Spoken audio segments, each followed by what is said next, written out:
Kidnapping is a major problem in Nigeria in the early 21st century. Kidnapping by bandits and insurgents is among the biggest organized crime in Nigeria and is a national security challenge. Kidnapping is not new in Nigeria. Nigeria faces problems in education, unemployment, and corruption. Facts and figures show kidnapping frequency in the country is high. In recent years, attention has turned to the issues in the part of Africa which is most carried out by Boko Haram. Boko Haram didn't just start today. It didn't even start in 2009 or 2010 when Muhammad Yusuf was killed and then saw an insurgency. The ideology during Boko Haram stretches far, several decades before the fertile grounds were being. Exactly. Both national and international bodies are coming together to see if the incident can be reduced.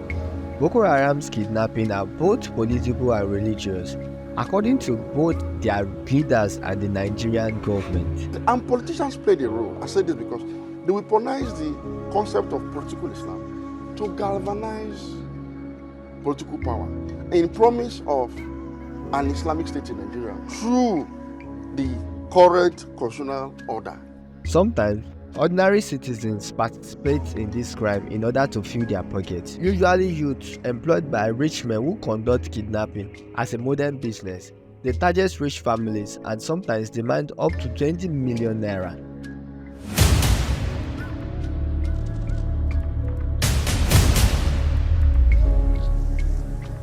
Various armed groups have kidnapped hundreds of people across northern Nigeria in a series of alarming attacks. The kidnapping are the latest indication of Nigeria's Syrian security crisis as communities continue to face severe threats from Islamic insurgents like Boko Haram, bandits in the country's northeast and other criminal groups in the northwest. Do not help us! It's 55 days today! Na da sojojin khilafa yanzu haka ina hannunsu. Ina roƙon gwamnatin Najeriya da su taimake ni su karɓe na hannunsu. Yakan ɗaukar lokaci ban kalla ba, so duk sanda na gani sai na kuka. The Nigerian kidnappers has made over $18 million in the past decade. On March 7, criminal gangs known as bandits kidnapped 287 students, including many girls, at the government secondary school in Kuriga town in northwestern Kaduna. This woman wails, "Please come and help us. Don't leave us. We have not eaten. Please help us. Where is the president? Where is the governor?" 2 days later, bandits broke into a boarding school in the Don Pakuso village in Sokoto state and kidnapped 15 children as they slept. The abductions have continued. Most recently, on March 18, over 87 people were reportedly to have been kidnapped in Kajuri community in Kaduna state. Abduction, as we know, is a social activity. People are doing it for their own sake. Some are doing it to bring down the government, to make the government look weak. But we guarantee that this will end. We are doing everything possible to ensure that we achieve success, and we will achieve success. We are also trying to stop it, to make sure that it does. But what we require is for Nigerians to give us support. Most times when we get information, it comes in a bit late. Before we react to get there, it is late. Mass kidnapping by insurgents and other criminal groups have been a problem across the country's northern region since Boko Haram abducted 276 schoolgirls from Chibok in 2014, an atrocity that spiked wide international attention. I trust in Allah. I trust in Allah. You have been going round saying, "Bring back our girls. Oh, bring back our army. Bring back our army. Jonathan,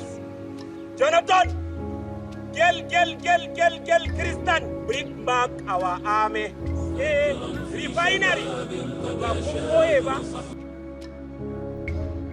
The Nigerian authorities should seek the safe release of those kidnapped, put in place adequate measures to prevent more kidnapping, particularly of vulnerable students and hold perpetrators to account. So you knew people were following? Yes. But they didn't have the arms or the numbers to be able to take on the day after we leave Chibok is the next day. That's our parents follow us back. And it's just only our parents that follow us. And they met with one old man and he told them that you people, do you think that you can able to get your children from these people? Since you are only people follow them and you don't have any security following you. If you know what is good for you, you better go back to get security so that the people have guns that can fight this Boko Haram. If not, you can't copy with them, you have to go back. But I'm reminding the government that there is still missing Chibok girls that in captivities. And we are still need the effort to release our sisters back so that we all share this happiness we are having now. There are major causes of kidnapping around the globe, and they include unemployment, poverty, illiteracy, religion, greed, politics, and corruption.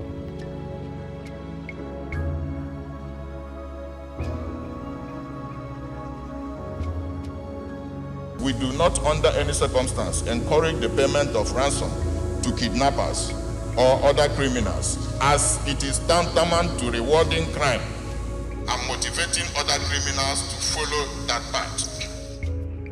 Some of these are the negative effects of kidnapping: psychological trauma, lack of trust, fear. They show you a gun, she said, and then whatever they say, you have to follow their command. She told us her captor would lock her in during the day. At night, he would rape her.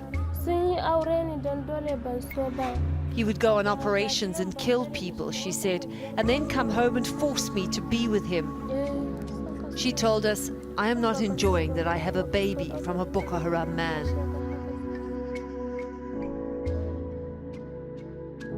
I wish I have the power to find my husband.